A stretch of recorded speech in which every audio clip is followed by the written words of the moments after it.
Soy el doctor Dante Gamarra González, médico endocrinólogo del Hospital 2 de Mayo. El tema es síndrome de Cushing. Es importante recordar el eje hipotálamo hipoficiario adrenal.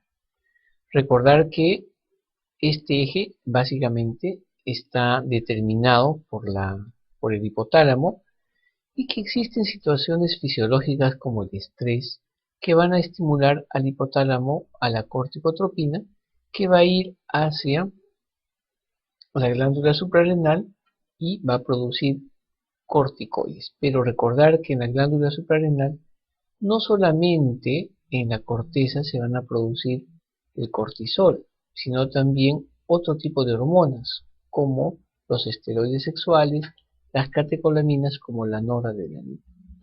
Entonces, si nosotros hablamos del síndrome de Cushing, nos estamos refiriendo a un síndrome y a un desorden que es poco común en relación a la mayoría de las patologías, pero que la incidencia está estimada en 2.3 casos por millón al año.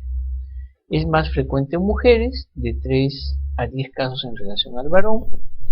Obviamente en el síndrome de Cushing la principal causa es la causa exógena, es decir, el consumo de corticoides exógenos.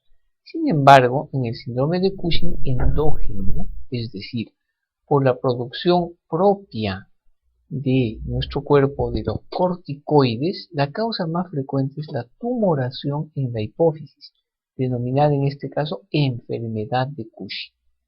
Y un 20% de los pacientes que tienen el corticoide de causa endógena, no necesariamente el cortisol se encuentra en el eje, sino que son ectópicos, es decir, están fuera del eje hipotálamo hipoficiario suprarrenal, y en este caso van a depender de la ACTH que se produce fuera del eje. ¿En quiénes debemos sospechar entonces el síndrome de Cushing? En los pacientes que tengan características no usuales para su edad. Hipertensión en pacientes jóvenes, no explicado por otra causa, o mujeres jóvenes que presenten osteoporosis. También los pacientes con múltiples y progresivas características del síndrome, es decir, luna de cara llena, giba, almohadillas supraclaviculares aumentadas, obesidad centrípeta, la presencia de quimosis, además asociado a trastornos de personalidad. También puede haber alteraciones en el caso de las mujeres de las menstruaciones.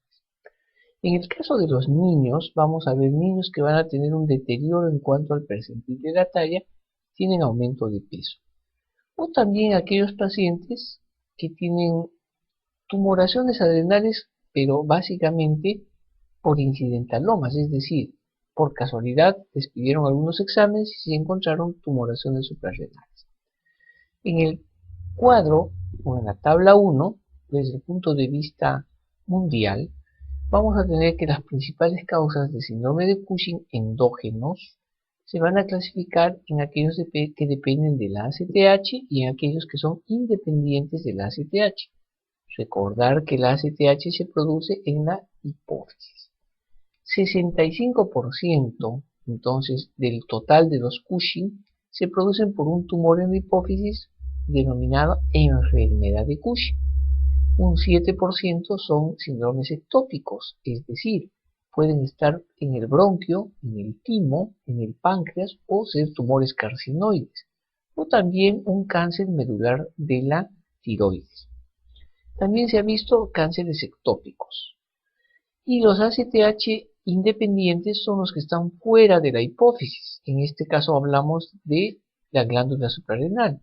Entonces son adenomas, es decir, tumores en la suprarrenal, cáncer de la suprarrenal o también el denominado complejo de Carney, donde tenemos nódulos, no solamente nódulos que van a estar en la suprarrenal, sino también son nódulos a veces que están fuera de este eje. Sin embargo, existe otro grupo de los, digamos, tumores aberrantes, ectópicos, que van a estar, por ejemplo, a nivel de polipéptidos que producen catecolaminas, en las hormonas gonadocoriónicas, en la vasopresina o la serotonina, pero no son casos muy frecuentes. Desde el punto de vista clínico, los signos y síntomas más frecuentes del hipercortisolismo son los siguientes. Lo que llama la atención es el aumento de peso corporal con una redistribución de la grasa, es decir, del tejido adiposo que se va a dar en la cara, y esto va a dar la característica de la cara de luna. El depósito adiposo también interescapular en el dorso, denominada dorso de búfalo, y la obesidad a predominio centrípeto con extremidades delgadas. La facies es pletórica, hay fatigabilidad y debilidad muscular, sobre todo en músculos proximales de los brazos y las piernas, hay hipertensión arterial, hirsutismo, acné, amenorrea en el caso de las mujeres, y la presencia de estrías gruesas que son cutáneas de color rojo violáceo que característicamente aparecen en los flancos del abdomen. Existe alteración de la personalidad, tendencia a la equimosis, edema. Obviamente el aumento del cortisol puede producir diabetes, entonces vamos a tener síntomas de poliuria polidipsia. En el caso de niños hay una disminución de la talla y hay difícil cicatrización de la piel, entonces tenemos una piel atrófica. Desde el punto de vista de fisiopatología, las lesiones cutáneas o las estrías violáceas se dan por atrofia cutánea y disminución de las fibras elásticas. Hay eritrosis facial y fragilidad capilar. En los gráficos pueden ver entonces una amiotrofia de las raíces de los miembros y pantorrillas y osteoporosis, así como trastornos proteicos. En el gráfico siguiente vamos a ver lo característico. Netter lo, grafica muy bien, como son equimosis, piel fina, la presencia de osteoporosis y también dificultades para la cicatrización. Entonces el síndrome de Cushing endógeno, para hacer un resumen, lo podemos dividir en enfermedad de Cushing debido al tumor en la glándula hipofisiaria, el ectópico que también produce ACTH o corticotropina, pero que está fuera de la hipófisis, cánceres bronquiales, feocromocitomas, tumores del timo, del páncreas, del ovario, y aquellos tumores que están en la glándula suprarrenal, básicamente dentro de la glándula suprarrenal o hiperplasia nodular suprarrenal, y estos están asociados básicamente con niveles de ACTH suprimidos, por eso se denominan independientes. ¿Cómo hacemos el diagnóstico si ya tenemos la sospecha clínica? Las guías para el diagnóstico de Cushing nos refieren que el test o el examen estándar es desarrollar y analizar el denominado cortisol libre en una muestra de orina de 24 horas. También se ha visto que se puede determinar el cortisol salival nocturno. El test de supresión nocturna dando 1 miligramo de dexametasona también es útil. Pero también podemos hacer mediante el test largo de dosis bajas de dexametasona. Para ello el paciente es hospitalizado y se le va administrando dexametasona y después se recolecta la orina para ver cómo va este cortisol antes de darle la dexametasona y después de la misma. El cortisol salival nocturno es importante porque si tenemos un paciente con un tumor que produce cortisol, se va a perder el ritmo circadiano. Recordemos que el cortisol es parte de las denominadas hormonas contrarreguladoras, es decir, que en la madrugada estas hormonas se liberan y posteriormente a las 9 de la mañana ya no, salvo que el paciente esté en situaciones de estrés. En el paciente que tiene un tumor no va a guardar este patrón o este ritmo circadiano. Se pierde el ritmo circadiano y es base para hacer este examen de cortisol nocturno. El cortisol libre sanguíneo se relaciona con el cortisol salivar.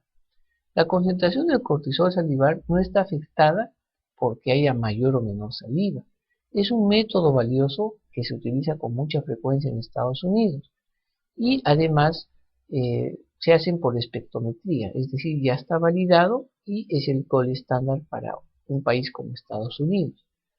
También podemos determinar entonces este cortisol salival y se debe tomar entre las 11 y las 12 de la noche. El punto de corte es cortisol mayor de 145 nanogramos por decilitro. Tiene una alta sensibilidad, casi un 100%, y una buena especificidad que va del 93 al 100%. Y generalmente se puede usar en niños, que tiene una especificidad del 95% y una sensibilidad del 100%. El otro examen es el test de dexametasona, es decir, nosotros en la noche le vamos a dar 1 miligramo de dexametasona y al día siguiente en ayunas le tomamos el cortisol sanguíneo.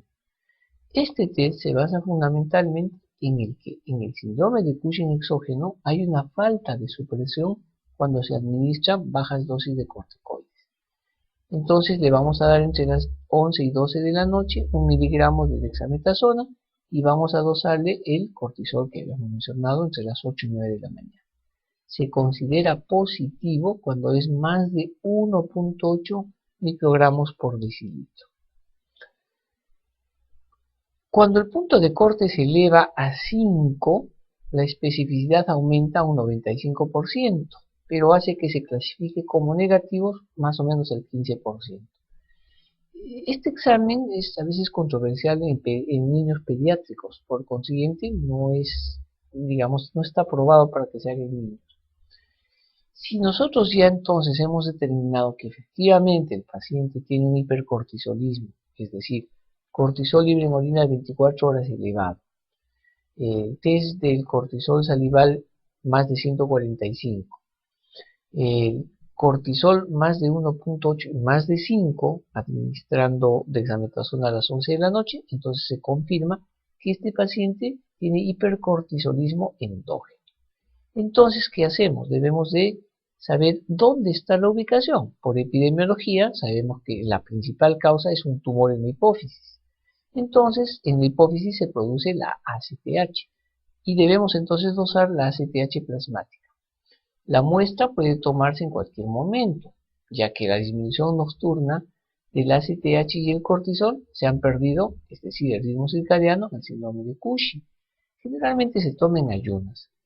La ACTH suprimida, menos de 5 picogramos, identifica la etiología de un ACTH independiente. Es decir, si yo le tomo el ACTH y sale menos de 5, entonces no está el tumor en la hipófisis. Si sale más de 15, es consistente en que el tumor esté en la hipófisis. Entonces, la duda surge si es menos de 15 y más de 5. Y entonces en este caso debemos hacer otros exámenes, ya que no sabemos si está en la hipófisis o está fuera de la hipófisis, pero que produce ACTH. Entonces, se hacen los siguientes tests. Se emplea un test para discriminar la causa del ACTH dependiente. Para ello utilizamos el test de supresión con altas dosis de dexametasona. El fundamento es el siguiente. Los tumores de células corticotropas hipofisiarias mantienen la sensibilidad para el feedback negativo de los glucocorticoides, pero no aquellos que están fuera de la hipófisis. La sensibilidad para detectar entonces enfermedad de Cushing va de un 65 a un 100%, con una especificidad para aquellos que están ectópicos y fuera de la hipófisis de un 67 a un 100%, es decir, casi lo mismo. Entonces utilizamos dexametasona de 8 miligramos por 48 horas. ¿En qué consiste? Hospitalizamos al paciente, le solicitamos un cortisol libre en orina de 24 horas, después de hacer la recolección se comienza a dar altas dosis de corticoides, se da 2 miligramos cada 6 horas durante 48 horas. Las altas dosis de estos corticoides van a suprimir parcialmente la secreción de la ACTH, es decir, de los adenomas que producen ACTH. Esto se ve en un 80 o 90% de los pacientes. Y hay que evaluar entonces, como les mencionaba, el cortisol plasmático o recolectar el cortisol libre en orina de 24 horas. La sensibilidad es de un 60 a un 80%. ¿Cuándo usamos o qué punto de corte? Referimos que se supone que si yo tengo, por ejemplo, un paciente que tiene cortisol en orina en 800, le doy la dexametasona, comienzo la recolección el segundo día que le estoy dando la dexametasona, termino la recolección y si el paciente tiene 300 de cortisol libre en orina, al inicio era 800, se ha bajado más del 50%. En este caso se considera positiva la prueba y entonces estoy casi ante la seguridad que es un tumor hipofisiario productor de ácido.